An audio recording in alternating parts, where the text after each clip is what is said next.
Fat, in my opinion, is the ideal filler to use on the face. And why do I say that?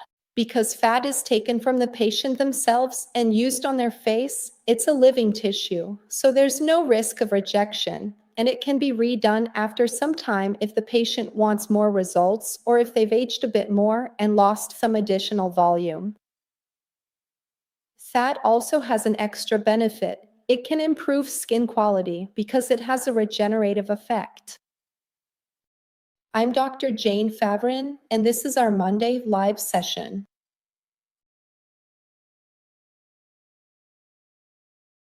You already know that I'm an enthusiast when it comes to using fat for facial rejuvenation and volumization.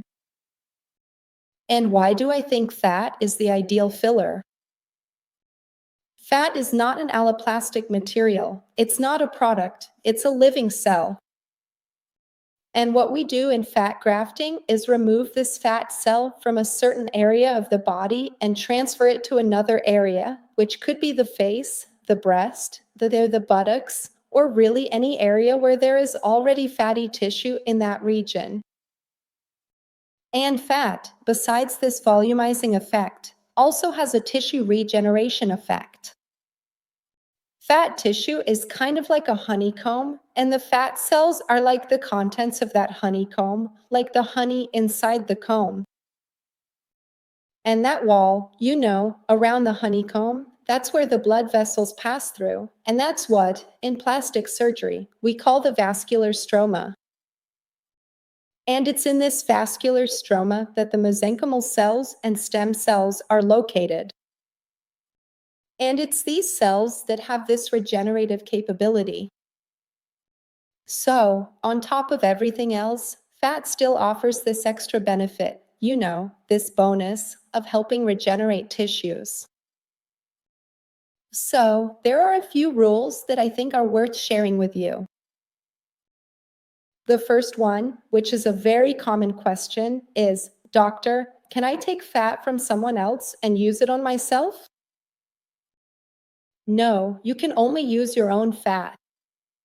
So, yeah, one of the requirements for you to be able to do a fat graft is that you have a donor area. But I can already tell you that even very thin people always have a little donor area. Sometimes it's not enough for a breast surgery, but for a facial filler, on average, we need to collect around 200 milliliters of fat.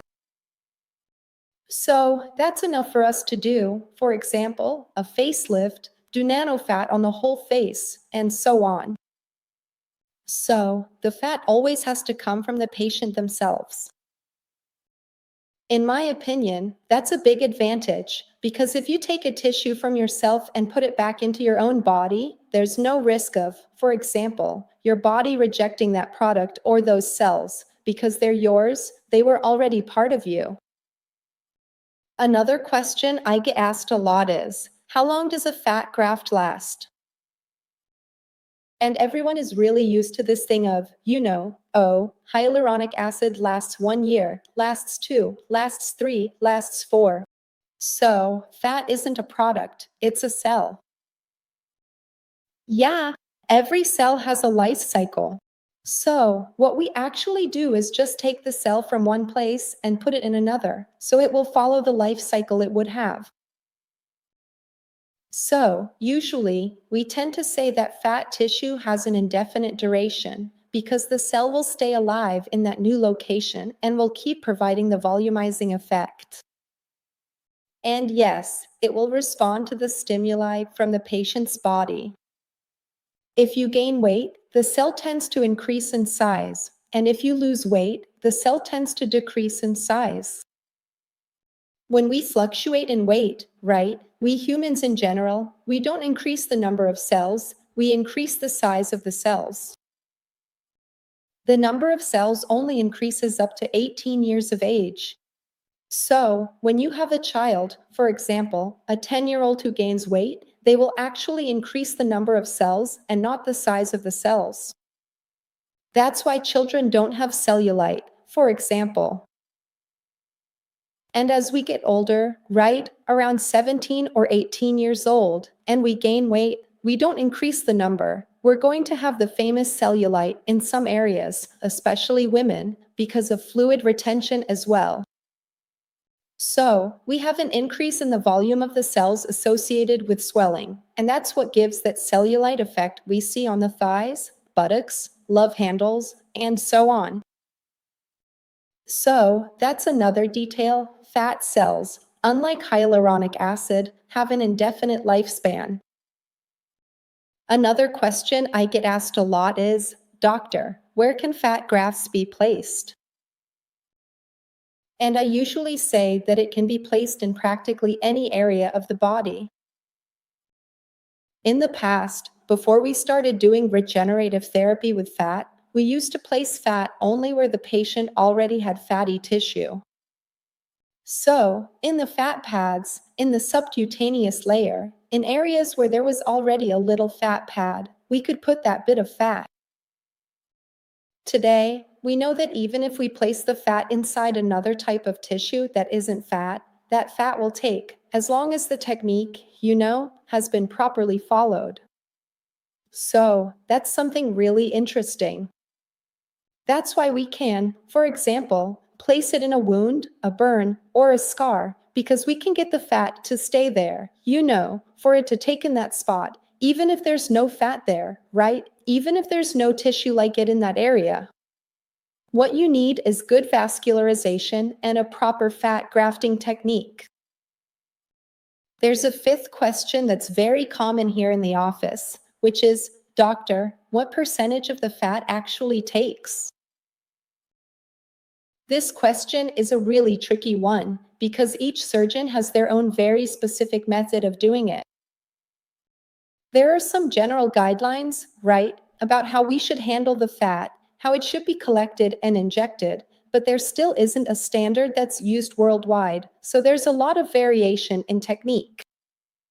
So, we still don't have an answer to that. What each surgeon can do, which is what I'm going to do in my case, is to say, with the technique I use, with the instruments I use, and the way I apply the fat, I get pretty consistent results. And the fat take, it really depends a lot on the area where I grafted the fat. For example, with the way I do the technique, in the area around the eyes, I get almost 100% fat take. In the nasolabial fold area, it takes about 80%. In the lip area, it takes about 50%. In the periosteum and chin area, I get about 70% fat take. And this is consistent. Across different patients and different age groups. So, in my hands, these percentages are quite consistent, okay? And fat does, indeed, have a lasting result.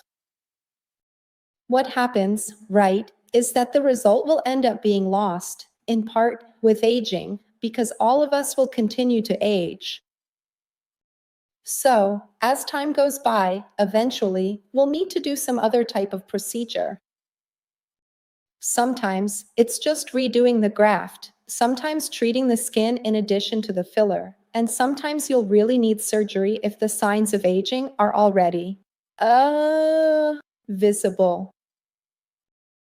And that principle I always explain to you, that there's no point in trying to treat sagging by adding volume to the tissues. It's also true for fat. So, if the patient has loose skin, it's not by injecting filler or fat that you're going to reverse these signs of aging. You're only going to create that puffy effect. And then, we end up creating a deformity, changing the patient's features, and getting results that don't look natural.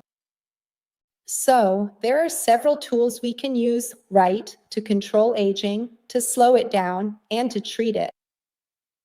Guys, it was a really interesting live session. I hope you enjoyed the topic. I'll be back next Monday with another topic about facial rejuvenation, blepharoplasty, and fat grafting. Have a great week, everyone, and see you next Monday.